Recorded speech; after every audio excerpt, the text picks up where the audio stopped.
Over the weekend, we reached roughly 95% system restoration. Eastmore got back online over the weekend. Same for B Tree. Still some leaks popping up in and around B Tree, but most of the people served that line have gotten their served by that line have gotten their water service back. Now there are some pockets of Town Mountain, Webb Cove Road, those areas that have proven to be particularly problematic.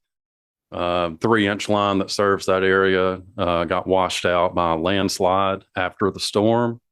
And so we've had to do a little bit of coordinating with NCDOT as far as road repair before we can restore service there. Our contractors are going to work on a temporary solution that we hope will be in place Wednesday or Thursday. That should restore service to most of the Town Mountain Webb Cove areas that currently do not have water.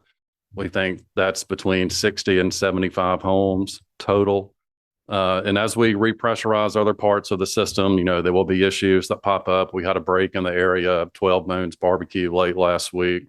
We got a couple of breaks pop up on the western edge of our system. And so as we sort of get this thing back rolling again, there are going to be things that pop up that we will have to fix and repair and could temporarily put people back out of water. Okay, so moving to that is yesterday at North Fork. That's the reservoir. That's the one that's had the in reservoir treatment process that happened Wednesday and Thursday of last week. And as you can see, the surface water has not cleared up very much at all, if any.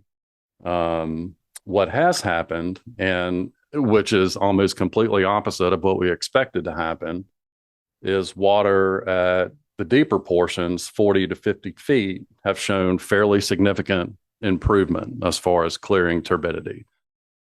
There's another picture, kind of shows the same thing. And so, like I said, we figured once we did this treatment process that the water in the lake would clear from the top down. The exact opposite is happening. It is starting to clear from the bottom up. And so I know everybody was curious about the curtains, and we expect those to be in town Thursday or Friday. Will be a little bit of an installation and an anchoring process to get those wrapped around or wrapped in a 500-foot circle around our intake. And we are pretty confident that by a week from today, we will be doing a second round of that in-lake treatment process. Still no timeline, or at least an accurate one that we can provide as far as when that lake will clear up and we can treat the water and push it through our filters and all of that. But we are certainly hopeful that the second round of treatment will, sort of push the ball down the court as far as that reservoir clearing up. Back to the map, I want to make a couple of points. But we know this has been difficult for everybody. Like Mrs. Campbell just said, we're on day 26. Some people still don't have water back. We are grateful to our customers for their patience as we navigate the challenges of restarting a water system after the worst natural disaster in the recorded history of Western North Carolina. As I shared Friday, the water going through our system right now is not a perfect solution. And if we had our way, we would be delivering our normally pristine water to all of our customers. And we're certainly working around the clock to reach that point. My update today is very brief. I know you all will have questions after, but for now, I'm going to turn it over back to Mrs. Campbell.